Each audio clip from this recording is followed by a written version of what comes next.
Chers promoteurs du bien-être au travail, bonjour et bienvenue dans cette vidéo. C'est un plaisir de vous retrouver aujourd'hui afin de répondre à une question que de nombreuses personnes se posent encore, bien que l'on soit seulement à quelques mois du début de l'Euro 2020. Cette question porte sur les pays où aura lieu l'Euro 2020 de football. Car oui, c'est une première dans l'histoire. Pour célébrer les 60 ans de la première édition de la compétition, l'Euro 2020 ne sera pas organisé dans un seul pays, comme lors de la précédente édition qui s'est déroulée en France, mais bien dans 13 villes à travers toute l'Europe. Sur 19 candidatures reçues, l'UEFA a choisi de retenir des villes en mesure d'offrir une mémorable fête du football à travers le continent et de donner à quelques pays et villes la possibilité de faire partie d'un tournoi qu'ils n'auraient pas été en mesure d'accueillir autrement. Et le grand gagnant de cette formule inédite est Londres, puisque la capitale anglaise a été désignée pour accueillir la finale et les deux demi-finales dans son stade de Wembley. Les quarts de finale de l'épreuve auront lieu à Munich, Bakou, Rome et Saint-Pétersbourg, qui seront également les théâtres de 3 matchs de poule. Pour leur part, Amsterdam, Dublin, Bilbao, Budapest, Bruxelles, Glasgow, Copenhague et Bucarest organiseront les 8e de finale, après avoir également chacun accueilli 3 matchs de la phase de groupe. La Suède, le Pays de Galles, la Macédoine, le Bélarus, la Bulgarie et Israël ont été les 6 pays recalés par l'instance européenne. Contrairement aux autres éditions, les 13 pays sélectionnés ne seront pas qualifiés d'office pour la phase finale de la compétition. Ils devront obligatoirement passer par les qualifications.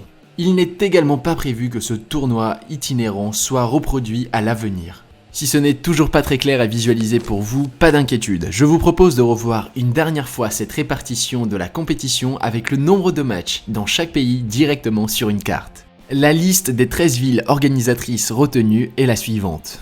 Bilbao en Espagne, 3 matchs de groupe plus un match de 8e de finale.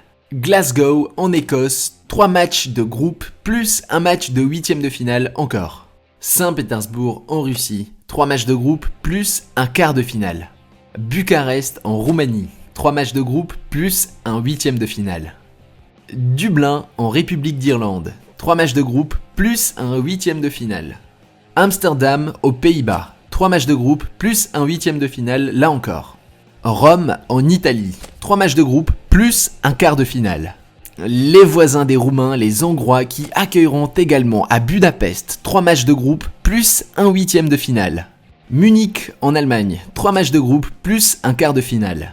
Nos amis les Danois qui auront eux aussi l'immense plaisir d'accueillir 3 matchs de groupe plus un 8e de finale.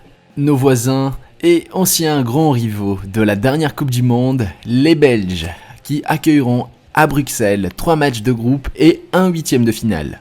Il y a également l'Azerbaïdjan qui recevra à Bakou 3 matchs de groupe plus un quart de finale.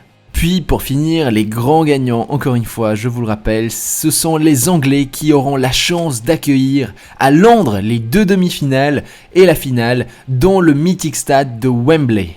Voilà, vous savez maintenant tout sur les lieux où se joueront les matchs de l'Euro 2020. J'en profite également pour vous dire que si vous souhaitez organiser un concours de pronostics dans votre entreprise et vivre l'événement sportif de l'année avec vos collègues, vous pouvez vous rendre sur le site de secup.io et commander votre plateforme aux couleurs de votre entreprise. C'était tout pour moi, merci d'avoir regardé cette vidéo et que le meilleur gagne.